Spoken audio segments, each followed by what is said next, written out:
right here, this young man. On Graham Platner, are you satisfied with the explanations he's given for the controversies his campaign has faced right now? Are you concerned about what we've heard? I met with Graham Platner today. We're going they finally, Schumer and Platner have finally met, it seems. to beat Susan Collins and take back the Senate. So you're saying that Dan Mills, your preferred candidate? He sounds so enthusiastic about this, like, edge case, exceptional Democratic pickup in a Maine Senate seat, you know? He's fucking gritting his teeth as he acknowledges this. I met with Graham Platner today. We're going to beat Susan Collins and take back the Senate. So much enthusiasm for, like, actually getting an insane pickup in the Senate. So you're saying that Dan Mills, your preferred candidate, has been rattling that she should get back in. You're standing behind Graham Platner, to be clear here? We're going to beat Susan With Collins Graham Platner. Dude, like, literally, he's so fucking mad, dude. and take back the Senate. Yes. No enthusiasm at all. It doesn't matter how well Platner does. Chuck Schumer will never be able to take credit for it because everybody knows he fucking hates him. If Schumer does, if Democrats sticking behind Graham Platner, does that hurt their credibility in attacking Ken Paxton? We're going to take back, we're going to beat Susan Collins and take back the Senate. Any other subject you got? Any? Hatred. He's literally the Democratic Senate leader, and he's like, why are you asking me about the Senate? Why are you asking me about the Senate? You know how I feel about him. Why are you asking me about the Senate? Other subject? Yes, yes, you're right there. Do you believe that Janet Hill should unsuspend her campaign? We're going to beat Susan Collins and take back the Senate.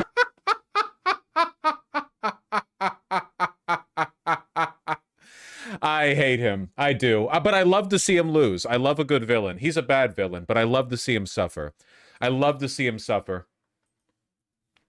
It's remarkable, and I really, again, like, I know liberals keep losing. I understand, like, they don't know why. They scream, they rage. But, like, does it not give you a bit of pause that Chuck Schumer is obviously more emotionally affected by the idea of Platner winning than by Susan Collins winning? Like, if Platner was guaranteed to lose, you know he'd be doing a spiel here about how he thinks Mills would have been a better candidate or whatever. But because Platner is going to win, he doesn't really have a choice here. He kind of has to just accept that democracy played out in spite of his best efforts. He would rather lose to Republicans than let somebody like Platner win, man. Last one. You have not said if you're still... The only saving grace here, from Chuck Schumer's perspective, is that the Totenkopf tattoo on Platner implies that secretly Platner might share Schumer's position on ethnostates. His only hope is that Platner is lying and they might both be Nazis. But I don't think so. I think Platner might just be a silly boy. Endorsing Graham Platner. Are you still supporting Graham Platner? As I said, I endorsed Graham Platner. We're going to beat Susan Collins and take back the Senate. Thank you. So mad. So fucking mad, dude. Those are conflicting Nazisms. Believe it or not, they're really not. There is a massive overlap ideologically between actual neo-Nazis and Israel, because Israel is, in addition to being a Jewish ethno-state, a largely white supremacist one. Also, like, there's a reason why the most aggressive and obnoxious white supremacists are brown people from Oceania, you know? There's a lot of incoherence there. It's all the same. Hate distorts all other perspectives. Platner will be the new Fetterman? I don't think so. I think the only reason people draw that comparison is because they both have deep, like, chud voices or whatever. Like, there's not really a point of comparison at all, to be honest with you. Like, what is the similarity between Fetterman and Schumer? Sorry, not Fetterman, Schumer. Those similarities are quite obvious. Between Fetterman, and Platner, outside the fact that they're both chud-coded.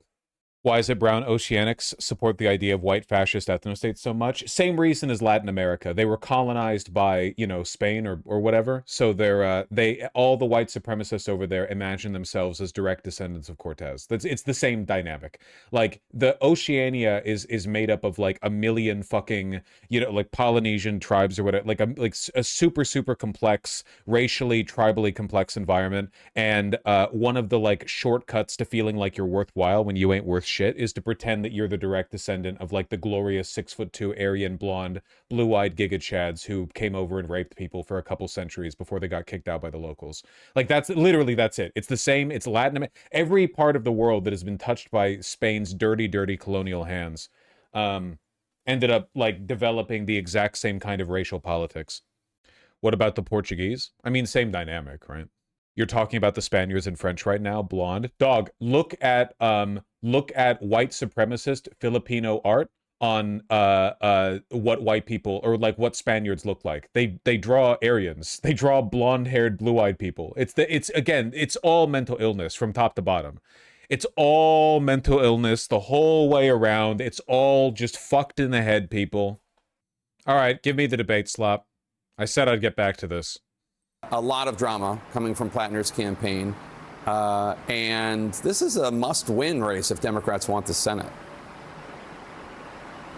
Jake, it definitely is. I mean, mathematically speaking, it is very difficult, if not impossible, for Democrats to win control of the Senate without winning Maine. And this is why. Susan Collins is the only Republican member of the Senate who's up this year, who's effectively from a blue state, a state that Kamala Harris won in 2024. That's why Democrats have placed so much hope in Maine. But at the same time, so much scrutiny is coming on Graham Platner. He's an oyster farmer. He's never been in politics before. He's endured one sort of self-induced controversy after another. The latest, as you said, is a weekend of revelation about him sending sexual messages to a woman while he was married.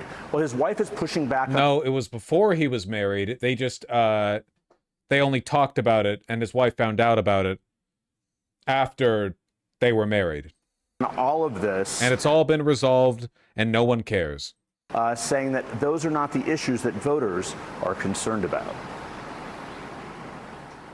I find it really shameful that there's a group of media outlets and people who are willing to spread gossip instead of talking about real issues that Graham is running on. What is your take on this Graham Platner situation and the fact that Democrats are doing what I would argue maybe Republicans have been doing since 2016 and just saying, eh? Yeah, because of last cycle and the ones leading up to, I think the bar for entry, the Democratic Party, has been placed so low because we put it there. You know, Democrats right now just want a... Fuck you, dude. Every single Republican candidate is a 70 IQ subhuman pedophile retard. And Platner, why? What's wrong with Platner? If it was you would support the Nazi tattoos if you thought he meant it. Candidate who can, you know, speak plain English and communicate to voters and be authentic. But I think we have lost The fuck? Okay, what is this highlights reel? Just give me the fucking combos. the plot on authenticity. I think Graham Platner is cosplaying working This class. bitch. He wears it like a Halloween costume, and that has been placed on him by the same people who have run a lot of progressive candidates across the nation. In this pursuit of getting to know the everyman, we keep picking these people who I think show the worst parts of society.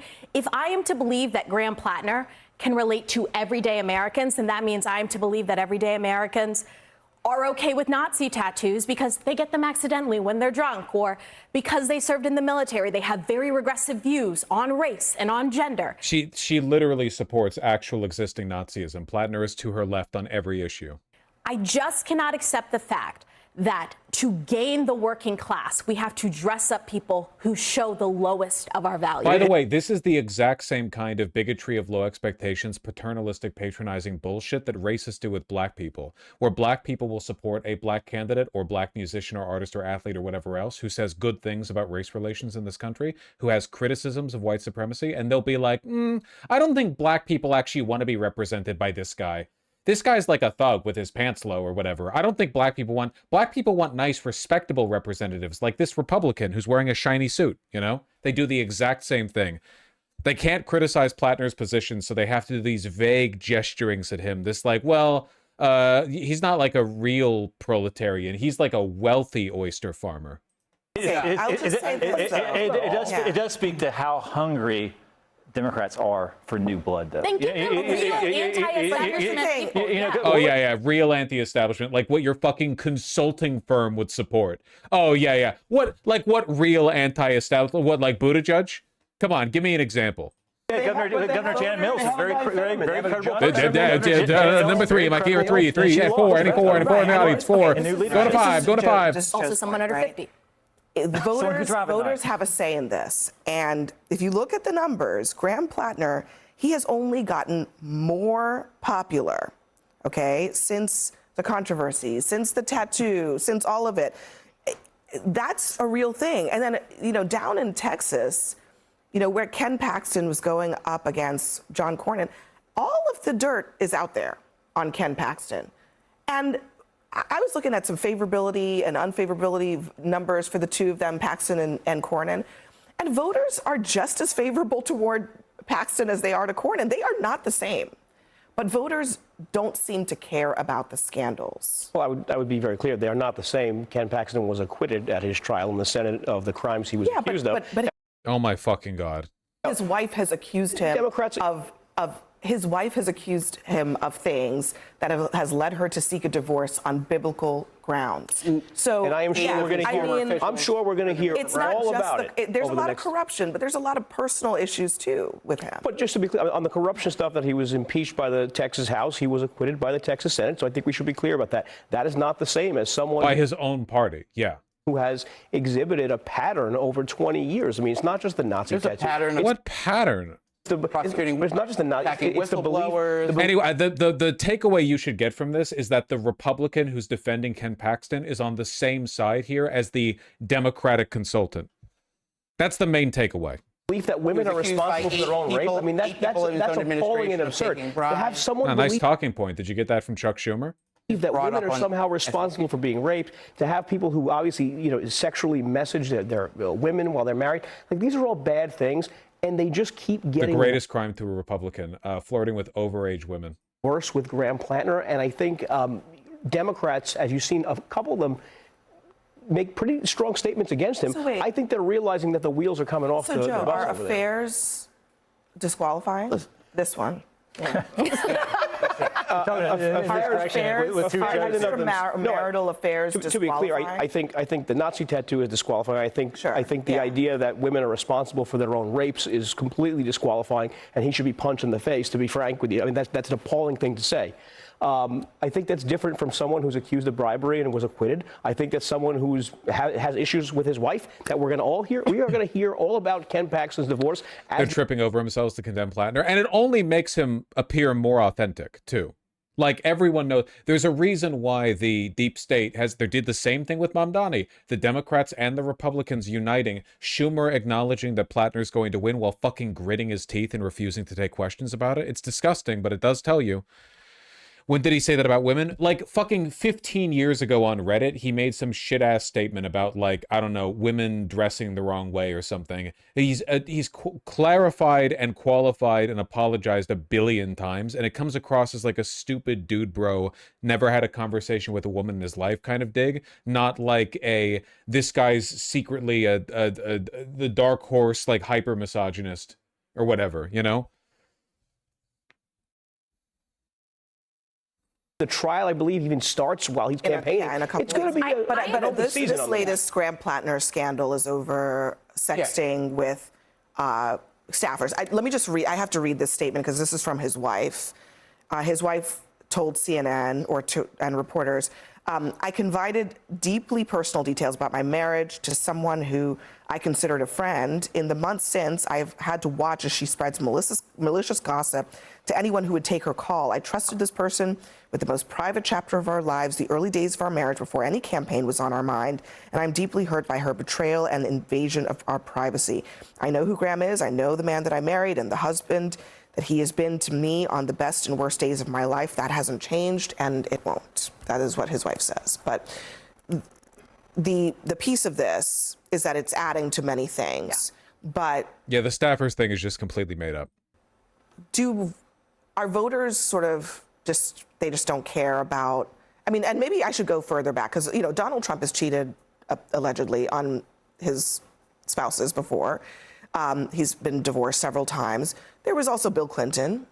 You know, are we done with this stuff? Do personal mistakes not matter in politics anymore? Sadly, I mean, I'm nostalgic for a time when Bush getting a DUI or Obama smoking weed was shocking and led the news for a couple weeks. And sadly, Fuck off, dude. Fuck these fucking people, man.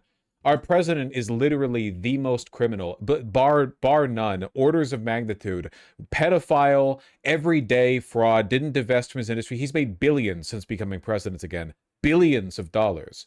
Insider trading very, very openly, but now we're waxing poetic, and that's who she supports, and now we're waxing poetic over like, oh, well, wouldn't it be nice if we were all civil again? I think we're at a point in American politics where it isn't disqualifying. And it's funny, I mean, I was kind of surprised. Told you, Vaush, I hate CNN. They're barely going to have to change after Ellison takes them over. To see the reaction from folks like Cory Booker now sort of raising questions about support for Graham Platner in light of these affairs, because frankly, adultery and infidelity now seems so ubiquitous in American politics. So to me, that wasn't even the most shocking thing. I think Democrats, though, now are trying to backpedal a little bit because they realize it's this constant drip, drip, drip. It wasn't just the Totenkopf tattoo. It wasn't just the basically making fun of veterans for getting shot at. It wasn't the sexual acts in porta potty. It's continuing to sexual acts in a porta. He posted that he jerked off in a porta potty once. Drip, drip, drip. And so I think they're kind of aware that maybe they've made this Faustian bargain. And bear in mind, I think for so long they tried to say, oh, we have the moral high ground because Donald Trump. That was their argument for everything. And so now they've somehow embraced somebody with a Nazi tattoo. I mean, it's kind of beyond the pale. Yeah. And I would also note, too, but this is all in the name of getting out Susan Collins, who is the most moderate Republican in the Senate. It's a really tough... Again, just complete uniformity between Republicans and the moderate Democrats, like 1-to-1. Their talking points are identical. They're identical. The Republicans are engaging in the exact same phony, bullshit id poll. We're so concerned about misogyny. We're so concerned about, like, civility. It's the exact same thing. And Collins is not the most, but Collins overwhelmingly voted in favor of what Trump wanted. Saying Faustian doesn't make you smart. Well, doesn't she work for the New York Post? I don't want to overcompensate if I worked for that rag too. So fucking embarrassing. Outside the DSCC headquarters where Platner's meeting with Democratic senators. Look at these people. What the fuck is this? This guy is cosplaying as Graham Platner in a towel. What are we doing here, man? Yeah, go home. I guess it is pride, yeah. So obviously people who are paid to be here. How many authentic protesters do you think show up wearing Oxfords? Out of curiosity. Almost everyone here is wearing some kind of, like, DC staffer footwear. Like, yeah, these are just authentic, regular old Democrats showing up, holding shirtless pictures of Graham Platner in Oxford shoes. Yeah. No, I'm sure. Just regular folks. Not Maine, it's in DC, smart sport, but still, the point holds. They all have the same picture. They just like looking at him. It's pride.